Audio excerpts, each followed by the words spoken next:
गुरुवे नमः। श्री कृष्ण चैतन्य प्रभु नित्यानंद श्री अद्वैत गदाधर शिवासादि गौर भक्त वृंद। हरे कृष्ण कृष्ण कृष्ण हरे हरे, हरे राम राम राम हरे हरे। उपस्थित सकल भक्तबृंद ও ভক্তিমতী মাতাবৃন্দ সবার চরণে প্রণাম নিবেদন করছি। আপনারা সবাই জয়যুক্ত হন। আমার ধারাবাহিকভাবে শ্রী শ্রী চৈতন্য চরিতামৃত শ্রবণ কীর্তনে ব্রতী হয়েছি। তার আজকে 13তম পরিচ্ছেদে আমরা পদার্পণ করেছি। 12তম পরিচ্ছেদে আমরা শ্রবণ কীর্তন করেছিলাম শ্রী চৈতন্য মহাপ্রভু সন্ন্যাস গ্রহণ করে নিত্যানন্দ প্রভু সহ অদ্বৈত প্রভু ভক্তদেরকে নিয়ে নাম সংকীর্তনের মাধ্যমে গঙ্গাকে যমুনা নদী জ্ঞান করে মহাপ্রভুকে শান্তিপুরে নিয়ে এলেন অদ্বৈত প্রভু। অন্যদিকে শ্রী সচী মাতাকে সংবাদ দিয়ে নিয়ে এলেন যে তোমার ছেলে নিমাই সন্ন্যাস গ্রহণ করেছে এবং কি আজকে তিনি শান্তিপুরে অদ্বৈত ভবনে বাস করছেন। সেই খবর শুনে সচী মাতার মনে এত আনন্দ ছিল যে আমি সন্তানকে দর্শন করতে পারবো, আদর স্নেহ দিয়ে মনটাকে ভরিয়ে রাখতে পারবো। যে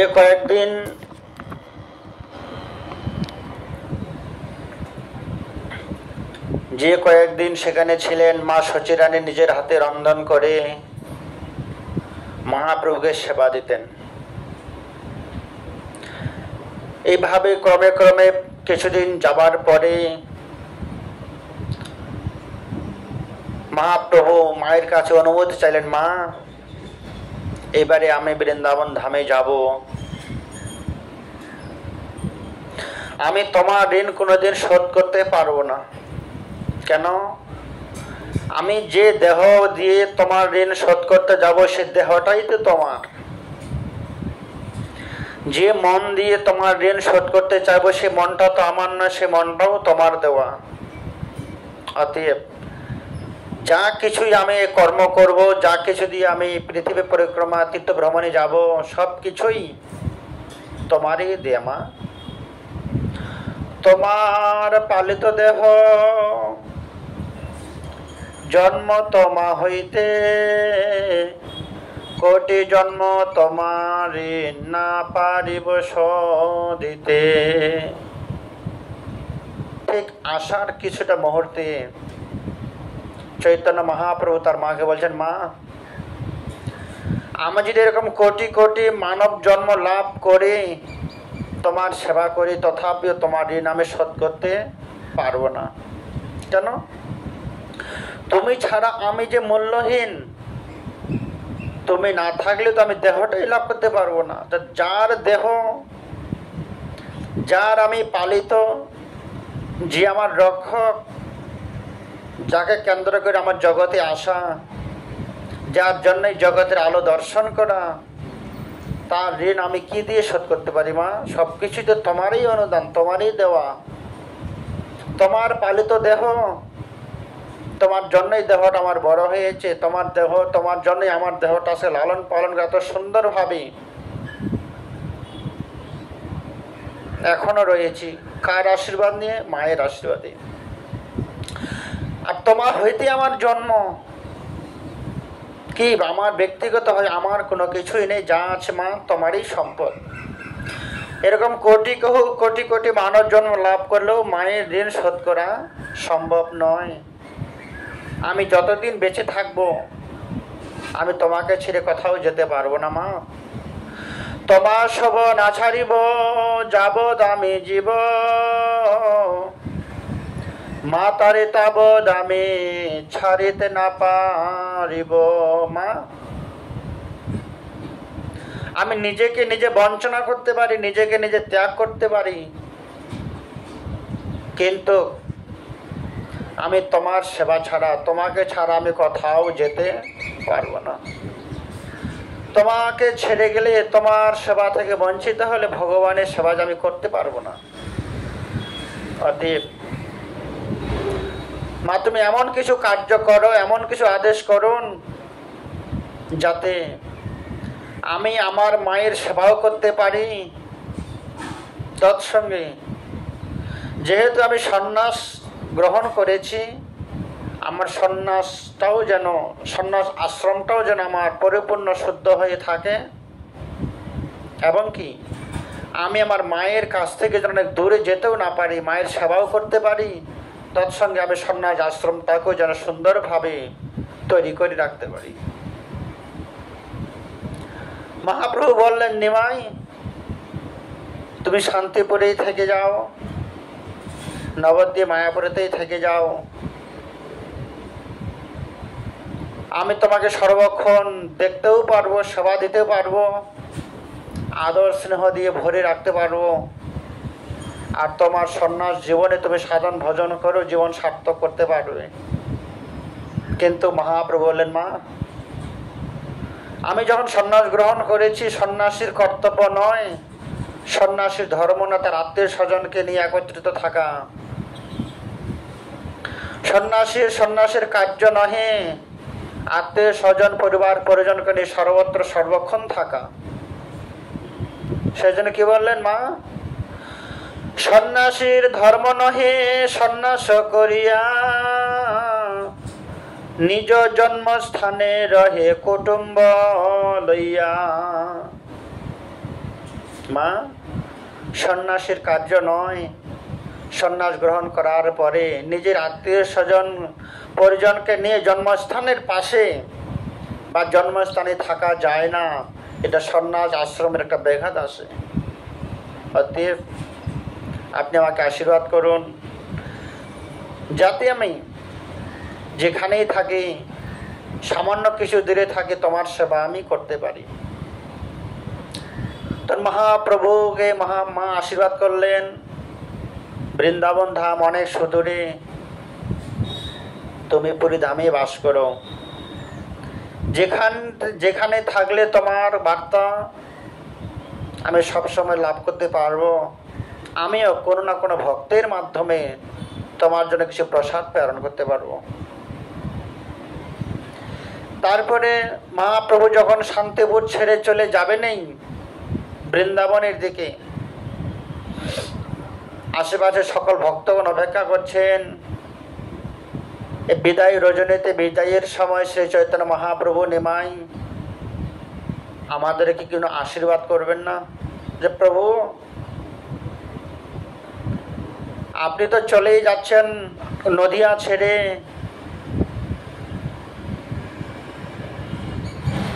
আমরা কি নিয়ে থাকবো, কি নিয়ে বাঁচবো, কিন্তু আমাদের ইচ্ছা হলেও আমরা সংসার পরিত্যাগ করে তোমার সঙ্গে তোমার যাত্রার যাত্রী হতে আমরা পারবো না। আমরা কি নিয়ে থাকবো, কি আমাদের কর্তব্য, আপনি আপনার নিজের জীবনে সার্থক করার জন্য, পরম প্রাপ্তি লাভ করার জন্য সংসার পরিত্যাগ করে সন্ন্যাস আশ্রম গ্রহণ করলেন। কিন্তু আমরা তো পারবো না, আমরা সংসারে থেকে আমরা কি করব? এইসব কথা জানতে পেরে মহাপ্রভু শান্তিপুরবাসী এবং নবদ্বীপবাসীদের প্রতি আশীর্বাদ করলেন, ভক্তগণ তুমি সব লোকমর পরম বান্ধব, এই ভিক্ষা মাগো মোরে দেহ তুমি সব। ভক্তগণ তোমরা সবাই আমার পরম বান্ধব, পরম প্রিয়, পরম হিতৈষী, আমার সুখ দুঃখের পরম বান্ধব তোমরাই। আমি আজকে সন্ন্যাস গ্রহণ করে চলে যাচ্ছি বলে তোমরা দুঃখ করো না, তোমরা আমার পরম প্রিয়, পরম সখা, পরম মিত্র। অতএব তোমরা যদি আমাকে ভালোবাসো, স্নেহ করো, মমতা করো, আমি তোমাদের প্রতি একটা আশীর্বাদ করব, একটা আদেশ করব, যাবার সময় সে আদেশটা তোমরা গ্রহণ করো। আমার ন্যায় সন্ন্যাস গ্রহণ করে তোমাদেরকে সংসার ছেড়ে বাইরে যেতে হবে না। তোমরা ঘরে যাও, ঘরে থেকেই তোমরা কৃষ্ণ নাম করো, কৃষ্ণ কথা আলোচনা করো, কৃষ্ণের আরাধনা করো। চৈতন্য মহাপ্রভু আর কারো আরাধনা করতে দিলেন না। যেমন ভগবান শ্রীকৃষ্ণ ভগবত গীতায় অর্জুনকে দ্বারা আমাদের সবাইকে শিক্ষা দিলেন, হে ভক্তগণ, মনমনা ভব মদ ভক্ত মদ যাজিমাম নমস্করো। হে ভক্তগণ, তোমরা সংসারেই থাকো, আর বনে জঙ্গলেই থাকো, গৃহেই থাকো, আর সন্ন্যাস আশ্রম গ্রহণ করো, তোমরা যেখানেই যাও না কেন। সন্ন্যাস গ্রহণ করার জন্য তোমাদেরকে আমি পৃথিবীতে পাঠাইনি, এবং কি আমরাও সন্ন্যাস গ্রহণ করার জন্য পৃথিবীতে জন্মগ্রহণ করিনি। বানপ্রস্থ হওয়ার জন্য আমি পৃথিবীতে জন্মগ্রহণ করিনি। ব্রহ্মচারী হবার জন্য আমি পৃথিবীতে জন্মগ্রহণ করিনি। কেন জন্মগ্রহণ করেছি? কৃষ্ণ ভোজি ভারতরে সংসারেতে আইন। সংসারে কেন এসেছি? আমরা ভগবানের সাধন ভজন করার জন্যই এসেছি সংসারে। হে ভক্তগণ, মনমনা ভব মদ ভক্ত, তোমরা কেবল আমারই ভক্ত হও, আমারই আরাধনা করো, আমারই স্মরণ করো, আমারই চিন্তন করো। পরিশেষে তোমরা আমার নাম গুণকীর্তন করে আমার চরণে পুনরায় আবার ফিরে আসো। অন্য কোনো মত, অন্য কোনো পদ ভগবান শ্রীকৃষ্ণ ভগবত গীতায় দেননি। ভগবানের একটাই ভগবান, ভগবানের একটাই পদ, ভগবানের মতে একটাই মত। আমরা কাল্পনিকভাবে, কাল্পনিক মানুষের কিছু কিছু বাণী আমরা শ্রবণ করি, যে যত রকমের মত আছে তত রকমের পদ আছে। এটা বাহ্যিক জগতে শুনতে ভালো হলেও, বাহ্যিক জগতে মানুষের গ্রহণযোগ্য হলেও, যারা সাধন মার্গে থাকে, যারা বেদ বেদান্ত উপনিষদ নিয়ে চর্চা করে, যারা পণ্ডিত ব্যক্তি, তাদের হৃদয়ে এই কথাটা বিন্দু মাত্র স্পর্শ করতে পারে না। মত অনেক প্রকার মত হতে পারে না, পথ অনেক প্রকার পথ হতে পারে না। তাহলে ভগবান শ্রীকৃষ্ণ সেই কথাটা বলতেন না, তোমরা যে যার মতো আরাধনা করো, যে যার মতো বসবাস করো, যে যার মতো জীবনচরিত গঠন করো। এই কথাটা ভগবান বলতেন। কেন বলেননি? বলছেন না, আমার মতে একমাত্র পথ, তোমরা সবাই আমার উপাসনা করাই তোমাদের কর্তব্য, আমার চরণে তোমাদের ফিরে আসা একমাত্র দিক বা একমাত্র লক্ষ্য। অতএব তোমরা যে যার মতো চলতে পারো না, যে যার পথ নিয়ে চলতে পারি না। আমাদের একটাই চলার রাস্তা, সেটা হচ্ছে একমাত্র ভগবানের সেবা পূজার মাধ্যমেই ভগবানের আরাধনা করে ভগবত প্রাপ্তি আমাদের হতে হবে। তো সেই কথাটাই শ্রী চৈতন্য মহাপ্রভু ভক্তদের শিক্ষাটা দিলেন। হে ভক্তগণ, ঘরে যাইয়া কর সদা কৃষ্ণ সংকীর্তন, কৃষ্ণ নাম কৃষ্ণ সেবা কৃষ্ণ আরাধন। অতএব তোমরা ঘরে যাও, না হও বাতুল, ক্রমে ক্রমে পাবে তোমরা ভবসিন্ধু। তোমাদের মন চঞ্চল করার কোনো প্রয়োজন নেই, বাতুল হওয়ার কোনো কারণ নেই। ঠিক এই কথাটা কিছুদিন পরে রঘুনাথ দাস গোস্বামীকে মহাপ্রভু বলবেন, হে ভক্তগণ, সংসার খুবই দুর্গম পথ, সংসারী পথটা খুব দুর্গম, খুব কঠিন। এসব উপনিষদের শেষ প্রথমের দিকে কৃষ্ণ দ্বৈপায়ন বেদব্যাস বর্ণনা করলেন, দুর্গম প্রথস্তম কবয় বদন্তি। হে ভক্তগণ, আমাদের জড় চক্ষুতে জড় লক্ষ্যের মধ্যে সংসারটা সুখের হলেও বেদ বেদান্ত সংসারটাকে বর্ণনা করেছেন খুব দুর্গম একটা জঙ্গল, দুর্গম পথ। হে ভক্তগণ, তোমরা যে যার মত নিয়ে চলতে পারো না, যে যার রাস্তা দিয়ে চলতে পারো না। সংসারের রাস্তাটা কেমন? দুর্গম প্রশস্তম। আমাদের সংসারের পথটা খুব দুর্গম। সে দুর্গম পথ দিয়ে আমাদের খুব বিচার বিবেচনা করে বি কেয়ারফুল হয়ে আমাদেরকে চলতে হবে। কিভাবে চলবো? ঘরে যাইয়া কর সদা কৃষ্ণ সংকীর্তন। তোমরা যখনই পথ চলবে, তোমাদের পথ চলাটাকে দুর্গম পথকে সুগম করার জন্য সুগম রাস্তা আমাদের অবলম্বন করতে হবে। কি রাস্তা? কলিকালে ধর্ম হয় নাম সংকীর্তন, এত অর্থে অবতীর্ণ শ্রী সচিনন্দন। সে দুর্গম সংসারের দুর্গম পথকে সুগম করার জন্য চৈতন্য মহাপ্রভু এলেন আমাদেরকে সঠিক রাস্তা সঠিক পথ দেখাবার জন্য।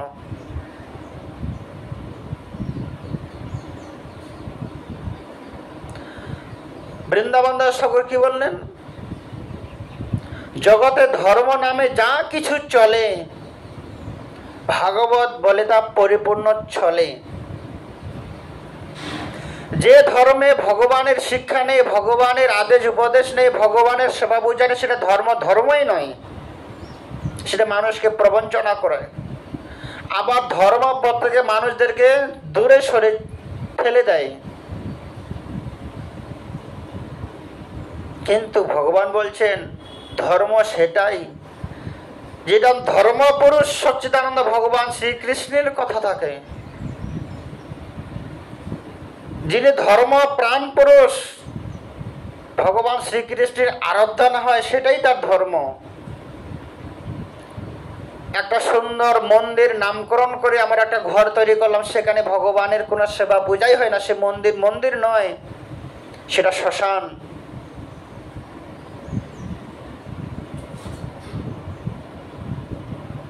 মন্দির ভগবানের বাসস্থান, ভগবানের সেবা পূজা যেখানে হয়। ঠিক চৈতন্য মহাপ্রভু এই কথাটাই স্মরণ করে দিলেন, ভক্তগণ তোমরা সবাই গৃহে যাও, আমার সঙ্গে সন্ন্যাস হবার কোনো প্রয়োজন নেই। তোমরা ঘরে যাও, সদা সর্বক্ষণ নাম সংকীর্তন করবে, 5-10 মিলে হাতে তালি দিয়ে ভগবানের গুণকীর্তন করবে। আর কি করবে? কৃষ্ণ নাম আমাদের জপ করতে হবে। হরে কৃষ্ণ কৃষ্ণ কৃষ্ণ হরে হরে, হরে রাম রাম রাম হরে হরে। নিজের মঙ্গলের জন্য আমাদের ধ্যান করতে হবে কৃষ্ণ নামের, জপ করতে হবে কৃষ্ণ নাম, জপ মহামন্ত্র জপ করতে হবে। আবার এই মহামন্ত্রটাই উচ্চ স্বরে 5-10 মিলে হাতে তালি দিয়ে নগর পরিক্রমার মাধ্যমে, শোভাযাত্রার মাধ্যমে, কাঁসর ঘণ্টা খোর করতাল বাজিয়ে আমাদের আবার হরে কৃষ্ণ মহামন্ত্রটাই সংকীর্তন। যখন আমরা 5-10 জন মিলে করব, তখন হয় নাম সংকীর্তন। আর যখন আমি ঘরের মধ্যে একা একা করব, তখন হবে সেটা জপ। অতএব তোমরা জপ করবে, নাম সংকীর্তন করবে। 3 নম্বরে কি করতে হবে? 5-10 জন মিলে ভাগবত কথা, বেদ বেদান্তের কথা, উপনিষদের কথা, ভগবত গীতার কথা আলোচনা করতে হবে, চর্চা করতে হবে। কৃষ্ণ কথা আমাদের আলোচনা করতে হবে। কেন? কৃষ্ণ কথাই কেবল আপনাকে শান্তি দিতে পারে। তব কথা মৃতম তপ্ত জীবনম। আপনি নিজেই নিজের জীবনে প্রতিফলিত, নিজের জীবনেতে আপনি পরীক্ষা করুন। একটা দিন বেছে নিন, সারাটা দিন গ্রাম্য কথা নিয়ে থাকবে, বিভিন্ন মার্কেটে যাবেন, বিভিন্ন শহরে, বিভিন্ন গ্রামে, বিভিন্ন বন্ধু বান্ধবকে নিয়ে গ্রাম্য কথা নিয়ে ব্যস্ত থাকুন। সেদিন আপনি কেমন সুখ পেয়েছেন। অন্য একদিন আপনি বিচার করুন, আজকে আমি কোনো গ্রাম্য কথা না বলে কেবল সাধু সন্তগণের কাছে গিয়ে কৃষ্ণ কথা শ্রবণ করব, কৃষ্ণ কথা উচ্চারণ করব, কৃষ্ণ নাম সংকীর্তন করব, এবং কি এই ভাগবত মহাপুরাণ চৈতন্য চরিতামৃত নিয়ে আমি সারাটা দিন অতিবাহিত করব। আপনি বিচার করুন কোন দিন আপনি বেশি সুখ পেয়েছেন। অন্য একদিন আপনি বেছে নিন জড় জগতে যত অখাদ্য কুখাদ্য অসৎসঙ্গ গ্রহণ করুন। অখাদ্য যেগুলো খাদ্য ভগবানকে নিবেদন করা যায় না, সেই খাদ্যগুলো বেশি করে পেট ভরে তৃপ্তি করে আপনি খান। সারাদিন অনুভব করুন এই মাছ মাংস রসুন পেঁয়াজ অখাদ্য কুখাদ্যগুলো খেয়ে আমি সারাটা দিন কেমন অনুভূতি করলাম। অন্য একদিন বেছে নিন যে অন্ন তরকারি রন্ধন করে ভগবানকে নিবেদন করে, নিরামিষ রান্না করে ভগবানকে নিবেদন করে, তুলসী পত্র দিয়ে ভগবানকে নিবেদন করুন। আপনি আপনার ঘরে বসে থেকেই ভগবানকে নিবেদন করুন। নিবেদন করে সেই ভগবানের অধরামৃত প্রসাদ আপনি সেবা করুন। নিরামিষ রন্ধন করে ভগবানকে নিবেদন করে প্রসাদ জ্ঞানে আপনি ঘরে বসে সেবা করুন, কৃষ্ণ নাম করুন, সেই প্রসাদ অন্য কাউকে নিবেদন করুন, অন্য কাউকে সেবা করান, নিজে সেবা করুন, বৈষ্ণব সেবা দিন। দিনের শেষে চিন্তা করুন আমি আজকে সারাটা দিন ভগবত চিন্তায়, ভগবত প্রসাদ, ভগবানের নাম নিয়ে সারাটা দিন অতিবাহিত করলে আজকে আমি কেমন আনন্দ তৃপ্তি অনুভব করছি। সাধু সন্তগণের কথা আপনি ছেড়ে দিয়ে নিজেকে দিয়ে নিজে পরীক্ষা করুন। দুইভাবে চলুন। একদিন অসৎ সঙ্গের মধ্যে লিপ্ত থাকুন, অসৎ সঙ্গ, অসৎ তৃষ্ণা, হৃদয় দুর্বল নিয়ে দিনের শেষে রাত্রিবেলা চিন্তা করুন আমি আজকে কেমন আছি। আর একদিন সৎ সঙ্গে থেকে নাম সংকীর্তনের মাধ্যমে মহাপ্রসাদ সেবার মাধ্যমে সারাটা দিন কাটিয়ে রাত্রিবেলা চিন্তা করুন কোন দিনটা আমার শ্রেয়, কোন দিনটা আমার প্রিয়, কোন দিন আমি কেমন ছিলাম। তদ্দিনং দুর্দিনং মন্যে মেঘাচ্ছন্ন নর্দুর্দিনম, কোন দিনটা আমার শুভ ছিল। গতকালকে আমি অসৎ সঙ্গ নিয়েছিলাম সারাটা দিন, সেদিনটা আমার কেমন ছিল। আর আজকে আমি সাধু সঙ্গের মাধ্যমে নাম সংকীর্তনের মাধ্যমে মহাপ্রসাদ সেবনের মাধ্যমে সারাটা দিন অতিবাহিত করলাম, আজকের দিনটা আমার কেমন গেল, আজকে আমি কেমন আছি। অতএব সৎসঙ্গের মাধ্যমেই যে আমাদের জীবনে একমাত্র সুখ, সেইটাই শ্রী চৈতন্য মহাপ্রভু আমাদেরকে শিক্ষা দিলেন। হে ভক্তগণ, তোমরা ঘরে যাও, কৃষ্ণ নাম সংকীর্তন করো, কৃষ্ণ কথা আলোচনা করো, কৃষ্ণ প্রসাদ সেবা করো, আর কৃষ্ণ আরাধনা, তোমরা কৃষ্ণের আরাধনা করো। কেন? আপনি আমি জন্মগ্রহণ করার আগে ভগবান শ্রীকৃষ্ণই ছিল আমার রক্ষক। আপনাকে আমাকে আমার পিতামাতা রক্ষা করতে পারেনি, কোনো ডাক্তার রক্ষা করতে পারেনি। কে রক্ষা করেছিলেন? কৃষ্ণই রক্ষা করেছিলেন। আপনি আমি জন্মগ্রহণ করার পূর্বেই কোনো মানুষ আমার জন্য খাদ্য জগতে পাঠিয়ে দেননি, কোনো ডাক্তার পাঠানি, ভগবান শ্রীকৃষ্ণই পাঠিয়েছিলেন। আমি পৃথিবীতে এসে যা কিছু গ্রহণ করব, চন্দ্র সূর্য আলো বাতাস জল বৃষ্টি ভূমি ফল ফুল দুধ দুগ্ধ অমৃত ক্ষীর ননি, আমি পৃথিবীতে জন্মগ্রহণ করে যা কিছু গ্রহণ করব, এগুলো কোনো ডাক্তার কোনো বিজ্ঞানী সৃষ্টি করেনি, কোনো মানুষ সৃষ্টি করেনি। ভগবান আমাকে সুন্দরভাবে বাঁচিয়ে রাখার জন্য, সুন্দরভাবে লালন পালন করার জন্য ভগবান শ্রীকৃষ্ণ আমি আসার পূর্বেই এগুলো ভগবান পাঠিয়েছেন। আপনি ভাবুন তো, আপনি সারাদিন যা গ্রহণ করছেন, এই গ্রহণের মধ্যে মানুষের কথার অবদান আছে, বিজ্ঞানের কথার অবদান আছে। আপনি সূর্যের রৌদ্র গ্রহণ করছেন, সেই সূর্যের রৌদ্রটা কার আবিষ্কার? আপনি অক্সিজেন গ্রহণ করছেন, বাতাস গ্রহণ করে, বাতাসটা কার অবদান? কোন বিজ্ঞানী বাতাসটাকে সৃষ্টি করেছে? আপনি ফলমূল সেবা গ্রহণ করছেন, কোন বিজ্ঞান আছে যে ফলমূল সৃষ্টি করেছে? নদীর জল পান করছেন, কোন বিজ্ঞানী নদীটাকে সৃষ্টি করেছে, জল আবিষ্কার করেছে? এবং কি যে ভূমির উপরে আপনি দাঁড়িয়ে আছেন, এই ভূমি, এই মাটি, কোন বিজ্ঞানী সৃষ্টি করেছে মাটিটাকে? যে মাটির উপর আমরা দাঁড়িয়ে আছি, এই মাটির জন্য কোন বিজ্ঞানের অনুদান আছে? অতএব যখন বিজ্ঞান ছিল না তখন কিভাবে তারা বাঁচতেন? কেন? ভগবান হচ্ছেন এমন একজন বিজ্ঞানী যে মানুষের কি প্রয়োজন, কি প্রয়োজন, ভগবান সবকিছুই আপনাকে আমাকে জন্মগ্রহণ করার পূর্বেই আমাদের জন্য ভগবান সুন্দরভাবে একটা প্ল্যাটফর্ম তৈরি করে দিয়েছিলেন, যাতে ভগবানের সাধন ভজন করার জন্যই আমাদের কোনো কিছুর অভাব না থাকে। তেমনি আমরা যা কিছু গ্রহণ করছি ভগবানের দেওয়া গ্রহণ করছি, যা কিছু পরিত্যাগ করছি ভগবানের বস্ত্রে পরিত্যাগ করছি। এবং কি সাধু সন্তগণ মানে আমরা বলি ত্যাগ করার কিছু নেই, যা কিছু গ্রহণ করবেন ভগবানের প্রদত্ত গ্রহণ করবেন, যা কিছু ত্যাগ করবেন সেটাই ভগবানের। অতএব হে ভক্তগণ, আপনি মানুন না মানুন তবু আপনি কৃষ্ণের দাস। আপনি ভগবানকে মানুন বা না মানুন, ভগবানকে গ্রহণ করুন বা না করুন, এটুকু আপনি ধারণা করুন, আমি যা কিছু গ্রহণ করছি সবকিছু তার অনুদান, কোনো বিজ্ঞানীর অনুদান নয়, কোনো মানুষের অনুদান নয়। অতএব এটুকু আপনি চিন্তা করুন, আমি যা কিছু গ্রহণ করছি ভগবানের গ্রহণ করছি, যা কিছু ভক্ষণ করছি ভগবানেরই জিনিস ভক্ষণ করছি। অতএব আপনার কি কর্তব্য নয়, যার নিয়ে আপনি বেঁচে আছেন, যার গ্রহণ করছেন, যার দেওয়া বস্তুগুলো আপনি খেয়ে জীবন ধারণ করছেন, তার নামে কিছু করা,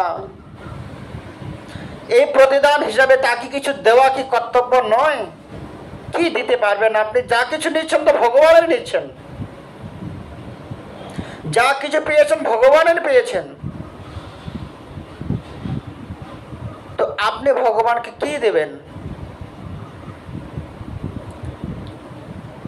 উপনিষদে ভগবান বলছেন, যা কিঞ্চিত জগতম জগৎ এসা মেশা মেশং পূর্ণম যৎ কিঞ্চিত জগতম জগৎ। এই জগৎটাই আপনি দেবেন কি? জগৎটাই তো ভগবানের। আপনি একটা ভগবানকে ফুল দিবেন, ফুলটা কি আপনার বাবার? ফুলটাও ভগবানের। একটা ভগবানকে ফুল নিবেদন করবেন, একটা ফল নিবেদন করে, ফলটা কার? আপনার তৈরি করা কি? আপনার ব্যক্তিগত কিছু হলে আপনি আমাকে দিতে পারেন, তো আপনি আমাকে কি দেবেন? ভগবানকে আপনি কি দেবেন? না ভগবানকে ফুল দিতে পারবেন, না ভগবান একটা ফল দিতে পারবেন, না ভগবানকে জল দিতে পারবেন। কেন? সবই তো তার সৃষ্টি, তারই সম্পদ। এখানে মহাপ্রভু ভক্তদেরকে বললেন না তোমরা ভালো ভালো দামি দামি ফল ভগবানকে নিবেদন করো, ভগবান এই কথাও বললেন না তোমরা ভালো ভালো বড় বড় ফুল এনে ভগবানের চরণে নিবেদন করো। কেন? সবই তো তার। শুধু একটাই উপদেশ দিলেন, কি? হে ভক্তগণ, ঘরে যাইয়া কর সদা নাম সংকীর্তন। তোমরা সবাই ঘরে গিয়ে কি করবে? হরে কৃষ্ণ কৃষ্ণ কৃষ্ণ হরে হরে, হরে রাম রাম রাম হরে হরে। তোমরা ঘরে গিয়ে দেবার মতো কিছু থাকলে ভগবানকে শুধু এটাই দেওয়া যায়, নাম সংকীর্তন করো, ভগবানকে ডাকো। আর কি করবে? হরে কৃষ্ণ মন্ত্র জপ করতে হবে, উচ্চস্বরে নাম সংকীর্তন করতে হবে। আর মুখটা অল্প শব্দ করে জপ করতে হবে, সবাইকে নিয়ে কৃষ্ণ কথা আলোচনা করতে হবে। আর কি করতে হবে? আরাধনাং সর্বসাং বিষ্ণুর আরাধনানাম পরম। সকাল সন্ধ্যায়, প্রাতকালীন, মধ্যাহ্নকালীন, সন্ধ্যাকালে কি করতে হবে? আপনি ঘুম থেকে সকালবেলায় উঠবেন, হাত মুখ ধুয়ে স্নান করে আপনার সংসারের কোনো কাজে ব্রতী হবার পূর্বে 2 মিনিট কি 4 মিনিট কি 5 মিনিট সময় বার করে নিয়ে, আপনার চাকরি আছে, ঘরের বাইরে চাকরি আছে, আপনার কাজকর্ম আছে, ঘরের বাইরে কাজকর্ম আছে, আপনি কোনো ডিউটি করবেন, কোনো রাজনীতি করবেন, কোনো ক্লাবে যাবেন, সব কিছু ঘরের বাইরে। ঘরের মধ্যে কিন্তু কিছুই নেই। কেন? ঘরের মধ্যে কি আছে? কৃষ্ণ আরাধনা করার মতো আপনার সামর্থ্য আছে। যে প্রভু আমার এত কাজে ব্যস্ত, ভগবানের আরাধনা করার মতো সময় নেই। কিন্তু আমরা কি বলি? আপনি যত রকমের কাজে ব্যস্ত থাকুন না কেন, সব ব্যস্ত কিন্তু আপনার ঘরের বাইরে, সংসারের বাইরে। কিন্তু ভগবান আছে আপনার ঘরের ভিতরে, আপনার বেডরুমেই ভগবান আছে। আপনি আপনার কর্মে যাবার পূর্বে ঘুম থেকে সকালবেলায় উঠে স্নান করার পরে আপনি একটা ধূপ জেলে ভগবানের এক চিত্রপটের মাধ্যমে, ভগবানের ছবিতে আপনি নিজের হাতে, এই নয় আপনার পত্নী আরতি করেছে বলে আপনি আর করবেন না, এটা নয়। আপনার বৌমা, আপনার ছেলে সন্তান ভগবানের আরতি করেছে, ধূপপাত দেখিয়েছে বলে আপনি বাড়ির কর্তা হয়ে কাজে চলে গেলে সেটা উচিত নয়। প্রতিটা মানুষের কর্তব্য ভগবানের আরাধনা করা। কেননা আপনার পত্নী ভগবানের দেওয়া সব বস্তু গ্রহণ করছে, তারও অধিকার আছে ভগবানের আরাধনা করা। আর আপনি তো আপনার কোনো বস্তু গ্রহণ করছেন, আপনিও তো ভগবানের দেওয়া বস্তুই গ্রহণ করছেন। আপনার কি কর্তব্য নয় আপনার মালিকের কিছু সেবা করার? তেমনই আপনারা সবাই ঘুম থেকে উঠে স্নান করে হাত মুখ ধুয়ে ঘর থেকে বাইরে বের হবার পূর্বে একটা ধূপ নিয়ে বা একটা পুষ্প নিয়ে ভগবানের চরণে আরতি করুন। আপনারা ভগবানের আরাধনা করুন। কিভাবে? ভালে গড়া গদা ধরে আরতি নেহারি নদিয়া পূর্ব ভাবে যায় বলিহারি। আপনি মনে মনে কল্পনা করুন, আমার ঘরে ভগবানকে আমি বসিয়েছি। কোথায়? রত্ন সিংহাসনে পড়ি, রত্ন সিংহাসনের উপরে ভগবান আছে। আপনি আপনার গৃহ মন্দিরে ভগবানের আরাধনা করুন। কোথায়? আপনি কাঠের সিংহাসন নয়, পাথরের সিংহাসন নয়, ভগবান রত্ন সিংহাসনে বসে আছে আপনার গৃহে। আপনি ভগবানের আরাধনা করে সংসারে কাজে বাইরে গেলেন, সন্ধ্যাবেলায় ফিরলেন, ঠিক সন্ধ্যাবেলাতেই আপনি ভগবানের আরাধনা করুন। কিভাবে? যে আপনি বাইরে কাজকর্ম করে এসে ভগবান অপেক্ষা করছে, আমার ভক্ত বাইরে থেকে আমার জন্য কর্ম করতে গিয়েছে। আপনি যখন ভগবানের আরাধনা করবেন, ভগবান মনে করবে আমার ভক্ত আমার জন্যই কর্ম করতে গিয়েছে। কেননা কর্ম করে অর্থ উপার্জন করে সে আমার আরাধনা করছে। আপনি সারাদিন কর্ম করে পরিশ্রান্ত ক্লান্ত হয়ে এলেন, হাত মুখ ধুয়ে বিশ্রাম করে আপনি আরেকটা পুষ্প নিয়ে, একটা ধূপ বাতি নিয়ে ভগবানের আরতি করুন। কেন? বহু কোটি চন্দ্র যিনি। কি ভাববেন আপনি? আমার গৃহ মন্দিরে আমার আরাধ্যতে ভগবান রাধা মাধব সুন্দর অলঙ্কারে অলঙ্কৃত হয়ে আপনার গৃহ মন্দিরে বসে আছে। বহু কোটি চন্দ্র, মনে হচ্ছে আমার গৃহ মন্দিরে ভগবানের সঙ্গে অনেকগুলো চন্দ্র একত্রিত হয়ে ভগবানকে আলো করে রেখেছে। তার মুখটা ঝলমল করছে, আপনি দর্শন করুন। ভগবানের গলা সুন্দর বৈজন্তী মালা দুলছে, আপনি এসে দর্শন করুন। আপনি যখন ভগবানকে দর্শন করবেন, আমার গৃহ মন্দিরে ভগবান আলোয় আলোকিত করে রাধারানীকে বামে বসিয়ে রেখে গলায় বৈজন্তী ফুলের মালা পরিধান করে শত কোটি চন্দ্র নিয়ে একত্রিত হয়ে বসে আছে আমার গৃহ মন্দিরে। আপনি সেটা দর্শন করুন, নিজেকে ধন্য করুন, তৃপ্তি লাভ করতে পারবেন। বহু কোটি চন্দ্র যিনি বদনায় উজালা, গল দেশে বনমালা করে ঝলমল। আর কি আছে? শিব সুখ নারদ প্রেমে গদ গদ। শিব ঠাকুর, দেবাদিদেব মহাদেব, যোগমায়া, দুর্গা দেবী, তারাও ভগবানের পাশে হাত জোর করে বসে আছে। কবে আপনি আপনার বাড়িতে ভগবানের আরাধনা করবেন, দেবতারা সেটা দর্শন করবে। কত সুন্দরভাবে কবিরাজ গোসাই বর্ণনা করছেন। আপনি নিজের হাতে যখন ভগবানের আরাধনা করবেন, আরতি করবেন, দেবতারা দর্শন করতে আসবে আপনার আরতি করা। অতএব ভক্তগণ, এই শিক্ষাটাই চৈতন্য মহাপ্রভু আমাদের শিখালেন। আপনার বাড়িতে 5 জন সদস্য, 5 জনই ভগবানের আরতি করবেন। 5 জনে নিজের হাতে প্র্যাকটিক্যালি হাত দিয়ে ভগবানের পুষ্প চরণে নিবেদন করবেন, আরতি করবেন। নিজের হাত দিয়ে আপনি প্রার্থনা করবেন যে আমার পত্নী প্রার্থনা করেছে, আমার সন্তান প্রণাম করেছে বলে আমাকে আর করতে হবে না। বলেন না, তারাও যেমন ভগবানের দাস, আপনিও ভগবানের দাস।